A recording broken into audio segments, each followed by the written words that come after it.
Chapter 2, Finish Discarding First. So tidying, according to the author, consists of two parts. First is discarding things, and then second, deciding where those things that you have left go. Typically, she says, the process from end to end takes 6 months. And in order to be effective, it has to be profound and sudden, which 6 months is a weird kind of number to be sudden, but these are life-changing things after all. The discarding process should be done in a very particular order. First is to visualize your end goal. What is it that you want to get out of this process? If you have difficulty, she advises you to consult magazines or other publications to kind of get an idea of what is the lifestyle that what are you aiming for? The second is to decide why it is you want to do this, which seems obvious enough. What is actually going to change about your life if you go through the process of doing all this tidying? And the third is to execute, essentially. Choose what to keep, what not to discard. So she points out rightly that it is easy to get into a sort of pattern in which you're buzzing around looking for things to throw away because you think that'll make a difference. But really, you need to go the other direction. Consider what it is that's important to you to keep, and then everything that doesn't fall into that category gets pitched. She also advises a specific order of clothes, books, papers, miscellaneous, and then mementos at the end. She argues that by observing this order, you're doing things from easiest to hardest, and through that process, you're building up the discipline to say, okay, so I've done this with the easy parts, the easy categories, and now I can apply those same lessons to the harder bits. The next section, from my standpoint, is a compilation of a lot of things that she said in the middle, in no particular order, but these are essentially pitfalls that she advises you to avoid. First of all, don't keep things based on the premise that they might be useful later. If they're not useful now and they're not bringing you joy, then they get pitched. Don't go room by room.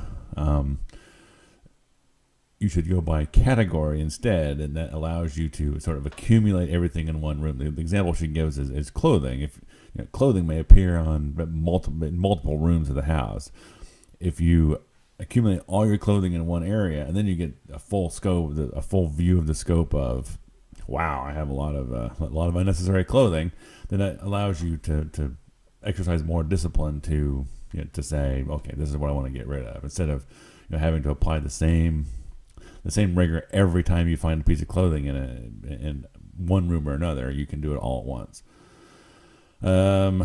Tidy items with a sentimental attachment last. That's sort of a repeat of what was said previously. Mementos are most difficult to get rid of. You'll need the discipline that you've built up to get rid of those. Don't let your family members see what you're getting rid of. She gives a great example here of mothers who swoop in on their daughters as they're tidying and just start vacuuming up things to integrate into their own messes. She rightly points out that this is really a disservice to the people in your family, because you're just making their mess worse. So it's best if you do it in private. Get crap out of there, and unless they specifically have said that they were thinking about purchasing a particular item, don't burden them with your junk.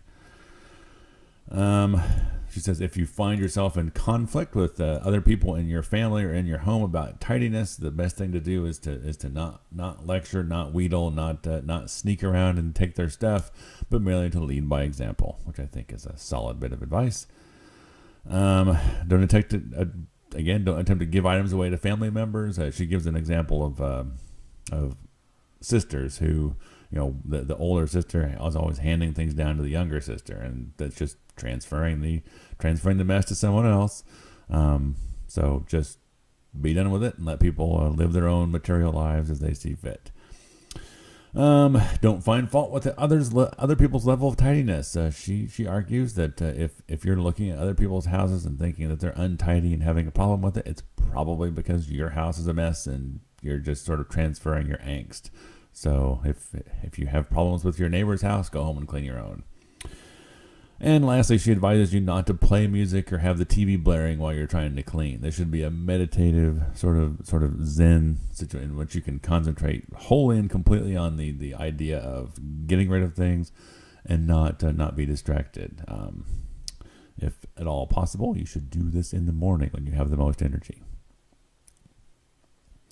So her final piece of advice in this chapter it deals with the things of an emotional attachment.